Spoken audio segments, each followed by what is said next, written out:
अस्सलाम वालेकुम, कैसे हैं आप सब? उम्मीद करती हूँ आप सब खैरियत से होंगे और अल्लाह का शुक्र है मैं भी खैरियत से हूँ। मेरे चैनल को ज़रूर सब्सक्राइब करें, मेरी वीडियो को लाइक करें, शेयर करें। और जनाब रात को काफ़ी लेट पहुंची थी और थकावट भी बहुत ज़्यादा हो गई थी क्योंकि कनेक्टिंग फ्लाइट का यही मसला होता है कि आपको डबल टाइम ही आपका लग जाता है। और परी के साथ आपको पता है कि भाग दौड़ एयरपोर्ट पे मेरी काफ़ी होती है, जिसकी वजह से मैं काफ़ी थकी हुई थी। आए हैं घर, थोड़ा सा रेस्ट किया है, फिर खाना वाना खाया है, खाना प्लस सहरी वो एक ही हो गया क्योंकि 12-1 बजे खाना खा के फिर दोबारा नहीं खाया गया। उसके बाद मैं जाकर सो गई। मैंने कहा अब चलो जी सोते हैं, परी को भी रेस्ट कराती हूँ। मूड तो परी का बिल्कुल भी नहीं था सोने का, वो बिल्कुल फ्रेश थी और अफान के साथ खेल रही थी जनाब। लेकिन फिर मैं उसको जब लेकर लेटी हूँ ना, थोड़ी-सी मैंने उसकी टाँगें वग़ैरह दबाई हैं तो फिर सो गई। मैं भी जब सोई हूँ ना तो फिर हमें कोई नेक्स्ट डे जाकर ही होश आया क्योंकि इतनी ज़्यादा थकावट हो गई थी कि समझ ही नहीं आ रही थी, बल्कि ये कहें कि होश ही नहीं आ रहा था। दोपहर तक मैं सोती रही। नेक्स्ट डे भी 3-4 बजे जाके हम लोग ज़बरदस्ती मैं उठी हूँ, मैंने कहा उठ जाओ और परी को भी उठाया, वो भी मज़े से सो रही थी। उठे और थोड़ी देर बाद नौशी ने भी आना था। क्योंकि मेरा इस दफ़ा पंजाब जाने का कोई इतना ख़ास प्रोग्राम नहीं था, तो फिर उसने कहा कि चले मैं ही आ जाती हूँ, अगर आपका प्रोग्राम बने तो आप भी आ जाना। मैंने कहा चलो ठीक है, क्योंकि रमज़ान और गर्मी की वज़ह से थोड़ा-सा मुझे मुश्किल ही लग रहा था, तो मैंने यही फिर नौशी से कहा कि तुम्हारा अगर प्रोग्राम बनता है तो तुम आ जाओ, अगर बाद में मेरा बन गया तो फिर मैं भी आ जाऊँगी। और दूसरा ये था कि मेरे काम जिस स्पेशल काम के लिए मैं गई थी, ये था कि सबसे पहले वो कंप्लीट हो जाएँ और मियाँ साहब ने भी यही कहा था कि पहले काम कंप्लीट हो जाएँ, उसके बाद ही कहीं का ट्रिप रखना, पहले नहीं जाना। मैंने कहा चलें ठीक है। और दूसरा उनको हो रहा था कि परी की तबीयत के लिहाज से ही प्रोग्राम बनाना, क्योंकि फर्स्ट टाइम परी पाकिस्तान जा रही थी, वो भी समर में, और गर्मी भी काफ़ी थी। तो मैंने यही कहा कि नहीं, पहले मैं अपने काम कंप्लीट करूँगी और फिर परी की कंडीशन को देखते हुए ही मैं कोई अपना प्लान बनाऊंगी कि क्या सूरत हाल चल रही है। और जनाब नौशी आ गई और ये लेकर आई थी मेरे लिए साग स्पेशल, क्योंकि साग की स्टोरी तो मेरी जो है वो माशाल्लाह बहुत ही अच्छी है। तो उसके पास थोड़ा सा साग फ्रीज था, वो लेकर आई और मैंने सहरी में साग खाया और जनाब मज़ा आ गया। साग और लस्सी, बहुत ही मज़ा आया। और अभी मैं जब वॉइस ओवर कर रही हूँ तो दोबारा से मेरे मुंह में पानी आ रहा है साग को देख के घर का, उनकी अपनी ज़मीनों का साग और मज़ेदार ना हो ये हो नहीं सकता। ख़ैर मैंने खूब खाया, मज़ा आया, मुझे बहुत अच्छा लगा कि साग मेरी किस्मत में था और वहाँ जाके खाना था इसीलिए मैं दोबारा गई, वरना मेरा प्रोग्राम बिल्कुल नहीं था जाने का। मुझे यही था कि बच्चे घर में हैं, रोज़े हैं तो नहीं जाऊँ। उसके बाद जनाब हम लोग जा रहे थे पिंडी, मामी ने बुलाया हुआ था अफ्तारी में। बाहर निकले तो जनाब ये बंदर तमाशे वाला आया हुआ था। इसको मैंने कहा है कि तुम 2 दिन के बाद आना।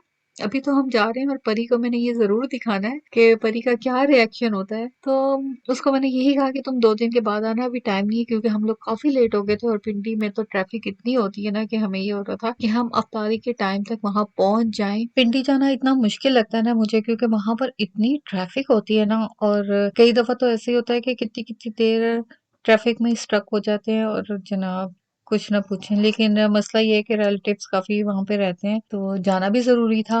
लास्ट टाइम जब मैं पाकिस्तान गई थी तो मैं किसी के घर भी नहीं गई थी, मैं सिर्फ नौशी के घर और झंग गई थी। इस दफ़ा मैंने सोचा कि चलें जी बाकी ट्रिप लगाएं, और यही टाइम होता है, अफ्तारी करके निकलो या अफ्तारी किसी के घर करो, फिर ही आप कहीं रमज़ान में जा सकते हैं, वरना तो रूटीन इतनी डिफरेंट होती है कि कहीं जाने का टाइम ही नहीं मिलता। ऐसा लगता है बस टाइम है ही नहीं अफ्तारी करो और ख़त्म। लेकिन पाकिस्तान में ये है कि अफ्तारी के बाद ही सब कुछ स्टार्ट होता है, जैसे मार्केट जाना, किसी के घर जाना। और आजकल गर्मी है, इस वजह से ज़्यादातर लोग सहरी करके सोते हैं और रात में जागते हैं, रिश्तेदारों को मिलने जाते हैं या शॉपिंग के लिए जाते हैं। तो हमारी भी कुछ ऐसी ही रूटीन है। अभी मैं यहाँ आई थी पिंडी अफ्तारी के लिए और मैंने इनको मना किया था कि बिल्कुल भी कुछ एक्स्ट्रा नहीं बनाना, सिर्फ आप बिरयानी बना लें, इसके अलावा और कुछ भी नहीं। लेकिन जनाब फिर भी टेबल पे लवाजमात थे, पकोड़े और दही भल्ले। तो वही बात है कि पाकिस्तान के चस्के अपने ही है मज़ा वहाँ पर आता है अफ्तारी करने का। मुझे बहुत मज़ा आया, मैंने 2 अफ्तारियाँ की हैं लेकिन अभी तक बहुत मज़ा आया है,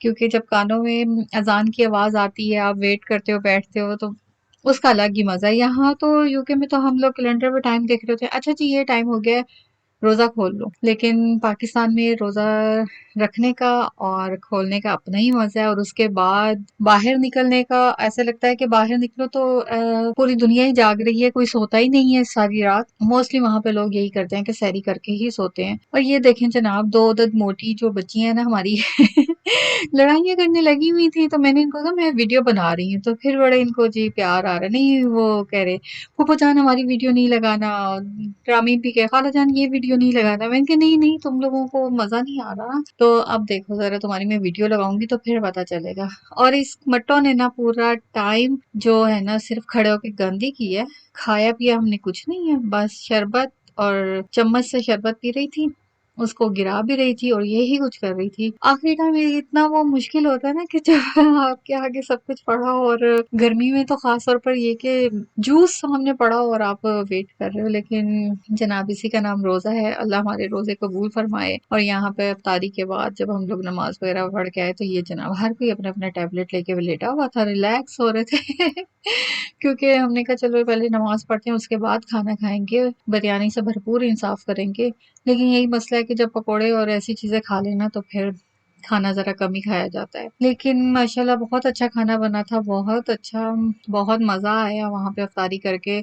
उसके बाद हम लोग गए थे एक और फैमिली को मिलने के लिए, वहाँ पर काफ़ी देर हम लोग बैठे रहे, बहुत अरसे के बाद मैं उनसे मिली हूँ, तो हम लोगों ने काफ़ी मज़ा किया, गप्पे-शप्पे मारी खूब। इस दफ़ा का जो ट्रिप था ना मेरा वो पिंडी का, कि सबको ही मिलना है, लास्ट टाइम मैं नहीं मिलकर आई थी तो सबने गिला किया था कि आई नहीं है, तो मैंने कहा चलें जी इस दफ़ा यही करते हैं कि इफ्तारी करते हैं किसी के घर, या किसी के घर इफ्तारी के बाद जाते हैं। तो जनाब हमने खूब एंजॉय किया, और बच्चों को तो इतनी मिर्चें लग रही थी ना, सब कहते इतने स्पाइसी इतने स्पाइसी। मैंने कहा चलें जी इसमें थोड़ा से और वाइट राइस मिक्स करें ताकि बच्चे खा सकें। लेकिन बच्चों को मैं हंस रही थी, अगर इतने स्पाइसी लग रहे हैं तो खाना छोड़ दो ना, मत खाओ। लेकिन खाना कौन छोड़े, और वो भी बिरयानी, ये तो हो नहीं सकता। उसके बाद फरीजा साहिबा कर रही थी सफाई, उनके लिए तो ये नई चीज थी कि ये क्या है। इस तरह का झाड़ू पहली दफा ही देखा, तो वो उठा के फिर रही थी, वो समझ रही थी कोई खेलने की चीज है। अफान उससे मांग रहा था, बिल्कुल भी नहीं दे रही थी। हमने कहा चलो जी आप जरा सफाई करो, देखो कैसे होते हैं। और उसके बाद जनाब मैंने सबको खिलाई कुल्फियाँ, क्योंकि मेरा अपना दिल कर रहा था, और पिंडी की तो ये मशहूर कुल्फियाँ जब भी जाते हैं हम लोग जरूर खाते हैं। इतनी कोई मजे की कुल्फियाँ है ना कि बस मजा ही आ जाता है खा के। तो मैंने कहा चलो जी आज मैं आप लोगों को सबको कुल्फियाँ खिलाती हूँ। कैसर अभी काफ़ी लेट खाना खा रहा था, वो पहले सो गया था, तो मैं उसे हँस रही थी। मैंने कहा कैसर जब तुम दोबारा कुल्फी खाने लगोगे ना, तो हम सबका फिर से दिल करने लग जाएगा कि हम भी कुल्फी खाएं। और जनाब मट्टो कट्टो ने ले तो ली है कुल्फी, लेकिन अब उसके हाथों पे लग गई है ना, तो उसको बहुत ज्यादा उलझन होती है। वो मेल्ट हो रही थी क्योंकि इतनी गर्मी थी, तो मैंने कहा लाओ जी मैं आपकी कुल्फी के साथ इंसाफ करती हूँ।